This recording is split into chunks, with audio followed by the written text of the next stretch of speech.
हाँ जी दोस्तों, अपना अभी तक 11th क्लास का टॉपिक चल रहा था 2.2, उसका अपने फर्स्ट क्वेश्चन लास्ट वीडियो में कर लिया था और अब अपने सेकंड क्वेश्चन की बात कर रहे हैं 2.2 के। सेकंड क्वेश्चन के अंदर अपना टॉपिक चल रहा था संबंध, ठीक है। अब सेकंड क्वेश्चन में क्या दे रखा है संबंध से रिलेटेड, अपने उस पर बात करते हैं थोड़ी सी।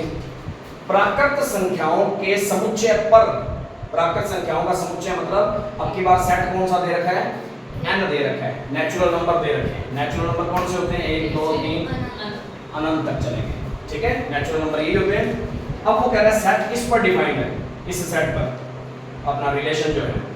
अब रिलेशन जो दे रखा है वो लिखता हूं मैं कि रिलेशन के अंदर जो अवयव आएंगे वो किस रूप में आएंगे, क्रमिक युग्म के रूप में आएंगे। और जहां y बराबर में x प्लस क्या है 5, और यहाँ एक कंडीशन और दे रखी है कि x संख्या 4 से कम एक प्राकृत संख्या है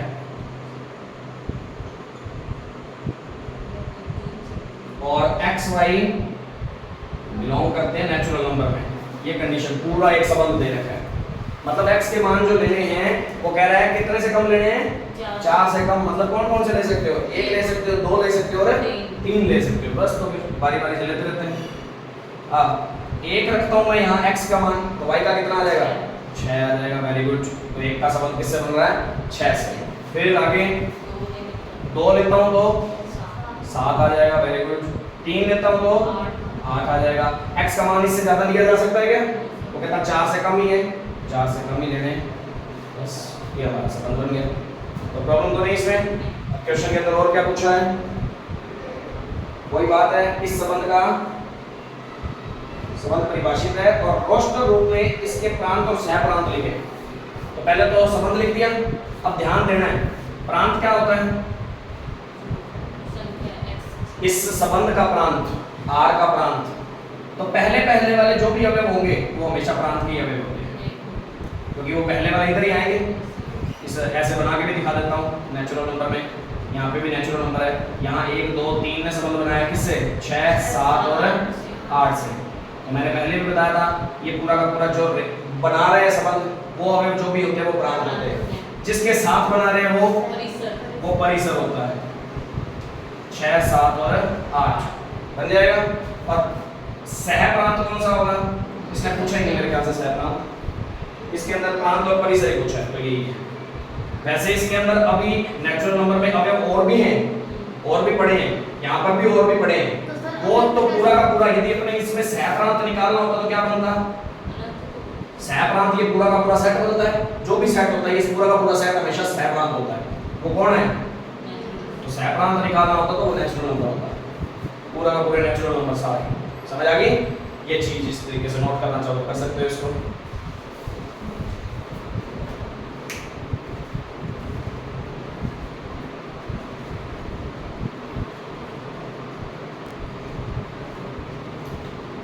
अब अपने क्वेश्चन नंबर की बात करते हैं तीसरे की, 11th क्लास 2.2 और क्वेश्चन नंबर 3। एक सेट हमें दे रखा है 1 2 3 5, बी सेट हमें दे रखा है 4 6 और 9। अब वो कहता है ए से बी में एक संबंध, देखो आ गया ना, दो अलग अलग संबंध। तो ऐसा भी हो सकता था ए से बी में संबंध, तो ए से बी में संबंध है। तो रिलेशन हमारा जो है कहाँ से कहाँ पे है, रिलेशन किसमें, ए से बी में। इसको ऐसे लिखा करते हैं, ठीक है। अब वो क्या कह रहे हैं, रिलेशन है किस टाइप का कि एक्स वाई क्रमिक युग्म के रूप में अवयव आएंगे, और जहां x और y कैसे हैं, x और y का अंतर विषम है। विषम है x जिसमें कहां से बिलोंग कर रहा होगा, a से, और y किस में बिलोंग कर रहा होगा, b से। क्योंकि क्रमिक युग्म में क्रम से ही होगा काम। x किस में बिलोंग करना है, a से उठाने हैं, और y कहां से आंसर आने चाहिए, b में आंसर आने चाहिए, ठीक है। और इन दोनों का अंतर कितना आए वैसे बंदे लेने हैं। विषम संख्या का मतलब विषम कोई भी हो सकती है। अब विषम सिर्फ विषम बोला है, विषम माइनस में भी होती है, विषम प्लस में भी होती है, ध्यान रखना ये बात। तो यहाँ विषम प्राकृत संख्या नहीं लिखा हुआ, विषम संख्या लिखा हुआ। तो विषम प्राकृत हम माइनस में भी होंगी और प्लस में भी हो सकती है। ऐसे देखते हैं संबंध में कौन कौन आएगा, देखते हैं। x की वैल्यू मैं 1 लेता हूँ तो 1 का 4 से मैं अंतर निकालता हूँ तो 3 विषम होता है कि नहीं होता? तो अंतर 1 का 4 से, तो 4 का 1 से वो तो उल्टा हो जाएगा। पहला एलिमेंट हमारा किसका लेना है? a का ही लेना है, ठीक है। दूसरा 2 का अपने सॉरी पहले 1 का 6 से ले लेता हूँ, 1 का 6 से करेंगे तो भी विषम संख्या ही आती है, 5 आएगा, ठीक है।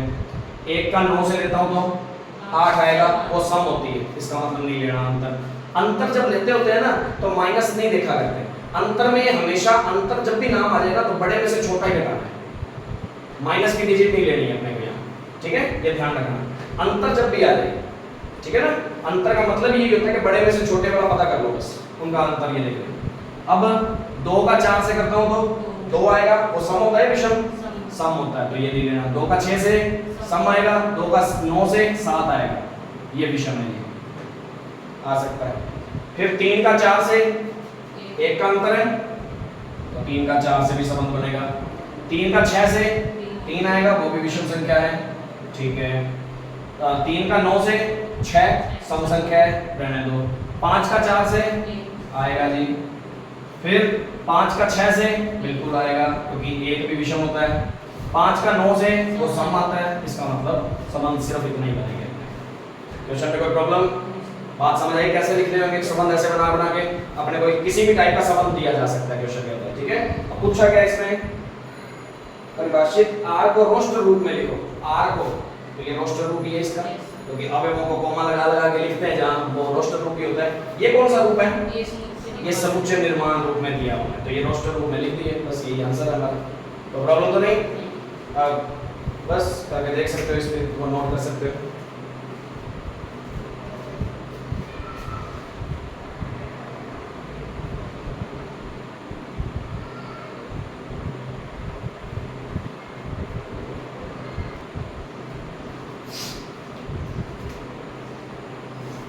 अब अपने बात करते हैं क्वेश्चन नंबर 4 की, आकृति में। तो आकृति में बना रहा हूं यहाँ, ये P सेट है, ये Q सेट है, 5 6 7 3 4 5, 5 का 3 से, 6 का 4 से, 7 का 5 से रिलेशन दे रखा है, ठीक है। P, अब क्वेश्चन में क्या कह रहा है? आकृति में 2.7 में समुच्चय P से Q का एक संबंध दर्शाती है, P से Q में एक संबंध दर्शा रही है, ठीक है। अब वो बात क्या कह रहा है? इस संबंध को समुच्चय निर्माण रूप में भी लिखो और रोस्टर रूप में भी लिखो और इसके प्रांत और परिसर भी लिखो। क्वेश्चन ये बोलता है, तो प्रांत तो पता लग ही रहा है, 5 6 7, परिसर में कौन आएगा? 3 4 5 जो रेंज में आ रहे हैं। अब वो क्या कह रहा है? इसी समुच्चय को या इस संबंध को, पूरा जो संबंध बन रहा है, एक तो रोस्टर रूप में लिखो, तो सबसे पहले रोस्टर रूप में मैं लिखता हूँ 5 का किससे? 3 से, 6 का 4 से, 7 का 5 से। इनमें क्या कॉमन बात दिख रही है भाई? देखो 5 और 3 में कितने का अंतर? 2 का। इनमें भी कितने का अंतर? इनमें भी सिंपल सी बात है, तो बस फिर। और पहले अवयव बड़े हैं, दूसरे छोटे आ रहे हैं, तो इसको मैं रोस्टर रूप में लिखना चाहूँ तो क्या लिख सकता हूँ? तो रोस्टर रूप में अपने लिखना चाहें कि x y ऐसे करके लिखेंगे, जहां x और y का अंतर कितना है? x व y का अंतर 2 है, ठीक है। तो प्रॉब्लम तो नहीं। अब 2 है जहां x y किस में बिलोंग करते हैं? नेचुरल नंबर में बिलोंग करते हैं, क्योंकि x y पूरे नंबर है ना, क्योंकि 2 का अंतर तो इनमें भी हो सकता है, 2.5 और 4.5 में, और ये तो नेचुरल नंबर में बिलोंग नहीं करेंगे। तो अपने स्पेशल कंडीशन भी दे दी, x और y किस में बिलोंग कर रहे हैं? नेचुरल नंबर में बिलोंग कर रहे हैं। समझ आ रही बात? सॉरी, नेचुरल नंबर में क्यों कर रहे हैं? यहाँ सेट दिया हुआ है ना, तो x किस में बिलोंग कर रहा है? p में, और y किस में बिलोंग कर रहा है? q में बिलोंग कर रहा है। ये दिए ही हुए हैं, फिर तो नेचुरल नंबर क्यों लेना है? बात समझ आ गई? तो इस तरीके से अपना आंसर रोस्ट, ये समुच्चय निर्माण रूप, ये रोस्टर रूप। अब इसका r का प्रांत, मतलब संबंध का प्रांत, प्रांत लिखते हैं तो पहले पहले जो भी एलिमेंट होते हैं, ऐसे सीधा डायरेक्ट दिया हो तो पहले पहले एलिमेंट जो देख लो तब भी पता लग जाएगा, और डायग्राम भी बना के दिया हुआ तो, ठीक है। और परिसर, रेंज में कौन कौन आया? 3 4 5, तो उसको रेंज ही बोलते हैं, परिसर को क्लास भी बोलते हैं। क्वेश्चन ये बात समझ आ गई कैसे करना है?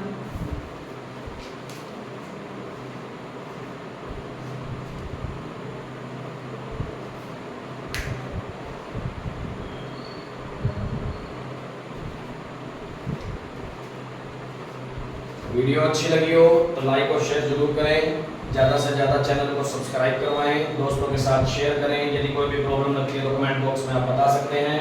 आपका बहुत बहुत धन्यवाद वीडियो को देखने के लिए और थैंक यू।